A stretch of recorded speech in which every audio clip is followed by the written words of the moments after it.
Hello everybody, thank you so much for tuning in and welcome back to another vacation themed soap.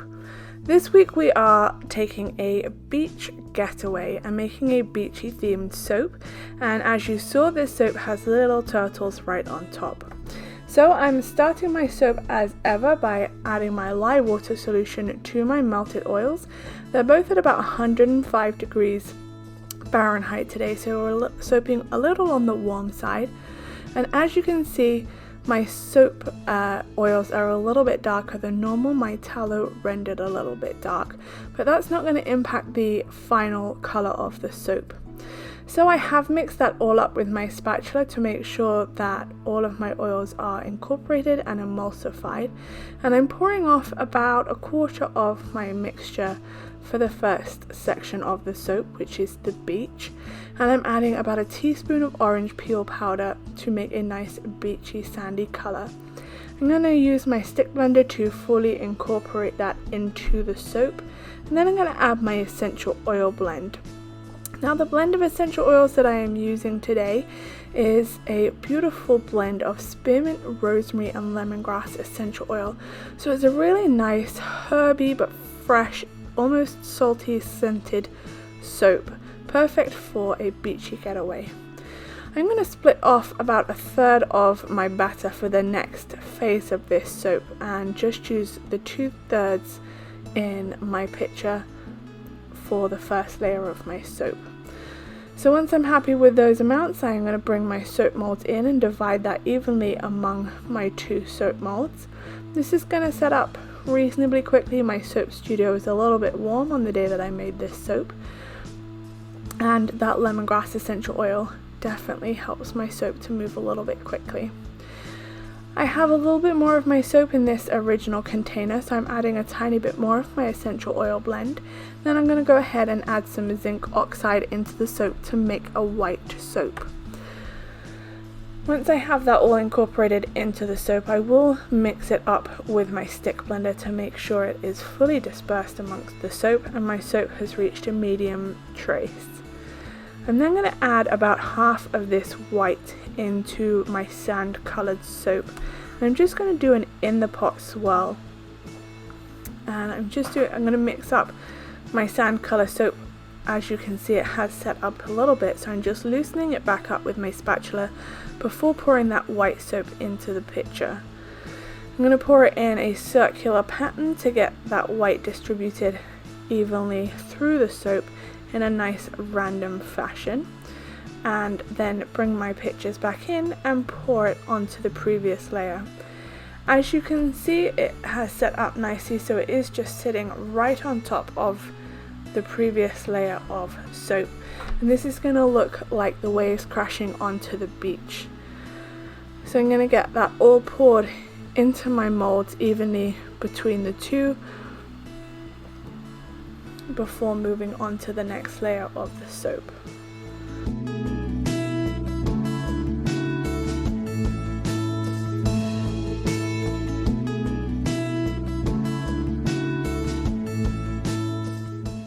Once I'm happy I've got all of that soap in the molds, I will tap it down and flatten the top a little bit.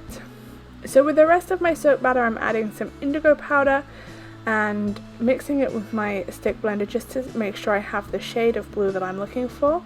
I added a little bit more because I wanted it to be darker, and then I'm going to split off about a third of what I have left of the blue into my original little pitcher to make the next layer of soap. I'm adding some zinc oxide into this. I want to get a gradient in this soap, so I need to start off a little bit lighter for the next layer that I'm going to produce. So I'm mixing some zinc oxide into this little bit that I sectioned off, and then splitting that in half so that I can create another section with a white in the pot swirl to create a nice section of waves. You can see that my white has set up a little bit and it is now more of an in the pot plop. I am going to just pop that into the blue, and then I'm going to use my spatula to swirl it in. This is going to give me a finer swirl than I got with the sand, but that's okay, it will look like the waves are closer together as they crash up onto the beach. As you can see, my sand layer has set up quite a bit now, so I can just pour this blue soap right on top of the sandy soap and nothing is breaking through. So I'm going to go ahead and add all of that into the mold and then tap those down to get that first layer of blue with the waves evenly spread across the whole bar of soap. Now I'm going to add some activated charcoal to my blue bucket of soap and mix that in with my spatula, and that's just going to give me a deeper shade of navy blue so that I can create a nice gradient from the light blue that we have in the smaller picture to the deep blue as the ocean gets further and further away from the beach. And I'm going to go ahead and add the rest of my essential oils into the big bucket, which is the only thing right now that's unfragranced. And once again, mix that in with my spatula. I want to be able to work with this as I go up the soap and create the gradient, so I don't want it to be too thick at this point, so I'm just mixing everything in with my spatula. I'm using this measuring cup, which is about 1/4 of a cup, to put some of the darker blue soap into the lighter blue, and I used 3/4 of a cup, and I'm going to mix that with my spatula into my smaller pitcher to get a slightly darker shade of blue, and then I'm going to pour that right on top of the previous layer with the waves. So you can see as it touches the previous layer, it is a slightly deeper shade.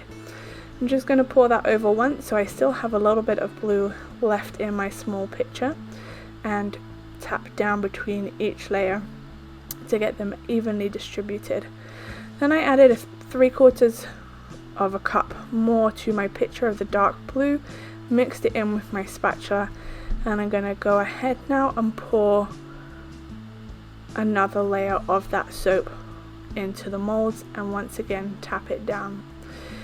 Now each time I add more of this blue color to the small pitcher, it's going to get deeper and deeper until I reach the deepest color of blue, and I'm just pouring one layer of, or one pass each time I make it deeper, and adding 3/4 of a cup each time I add some more soap. I found that that's a nice amount to add. It's about how much I pour out when I make one pass with these molds. So I'm slowly increasing the soap in the mold, and slowly the soap is getting darker and darker as we reach the top of the mold.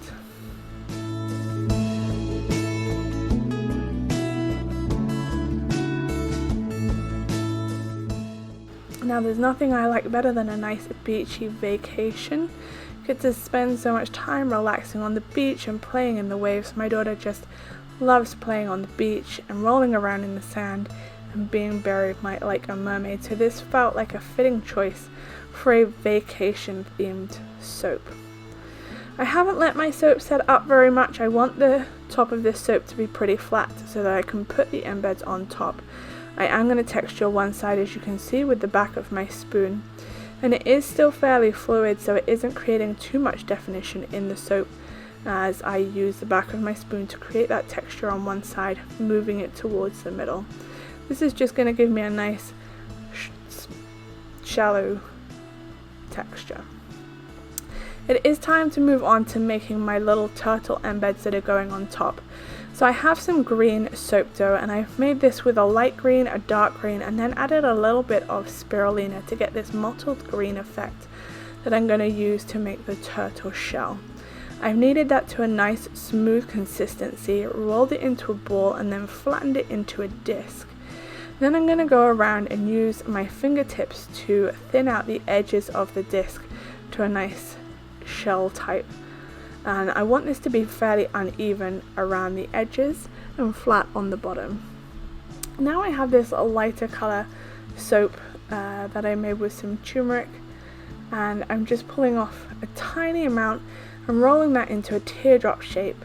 I'm going to roll out 4 of those teardrop shapes to make each of the turtle's limbs, and then make a larger teardrop with what I have left to make his head.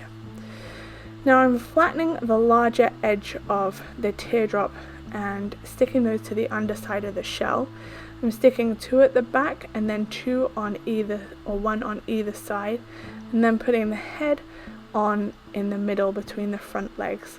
Then I flip my little turtle over and smooth down the points so that the turtle stays stuck together. And as you can see, I made 22 of those little turtles all ready for my soap when I cut it. So I returned to my soap the next day. It's been about 24 hours and my soap has set up nicely and it is ready to be cut. So I've lined it up on my multi-bar cutter. So I have 2 samples on the ends of the loaf, and let's take a look at the inside. You can see how I have that nice gradient going from the lighter blue to the deeper blue at the top. I just love the way that white in the pot turned out with the beachy waves. It really looks like the waves are crashing up onto the beach. The green hue in the middle of my soap is going to go away as the soap cures and as the indigo powder oxidizes. And you can see that each soap is just a little bit different. The wave pattern is different. I love making these beachy soaps and I'm thrilled with the way that this one turned out.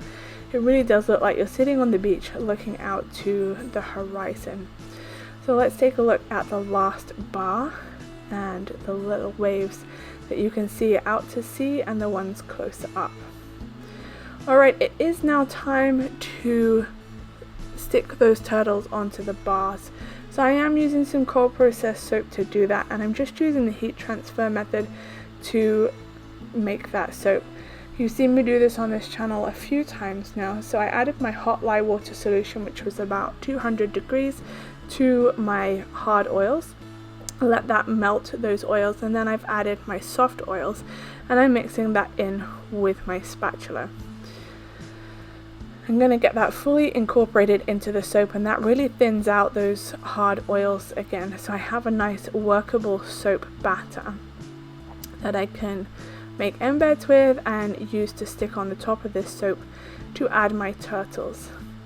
I'm going to separate off just a tiny bit of soap. I'm not going to use very much to stick my turtles on, and I've added some indigo powder to match the top of the soap. It will look like the turtles are swimming in the waves on the top of the soap. So I'm mixing all of that in, and it is very dark, so I'm going to add a little bit of zinc oxide and then use my stick blender to fully incorporate that zinc oxide and bring my soap to a thick trace so it will stick those turtles onto my soap and not go pouring down the sides. Once I have that nice and thick, I'm going to use my spoon to just put a little dollop onto each bar of soap, and that's right where I'm going to place the turtles. So I am placing it on the flat edge of the soap that doesn't have the texture, and that's going to help to look like the turtles are crashing into the waves. So here's a little look at my turtle army, and I'm going to go ahead and place one on each of the bars of soap, and they're going to be looking in towards the middle of the soap. And let's have a look at the finished bar with the little turtle sitting right on top of the waves and the waves crashing onto the beach. I really love the way this soap turned out, and it smells amazing, fresh and vibrant. So let's take a look at some final photographs of this soap. Those waves are so cool on the top, and the little turtles are just so adorable. I'm thrilled with the way that this soap turned out. Thank you all so much for watching, and I'll see you next Tuesday.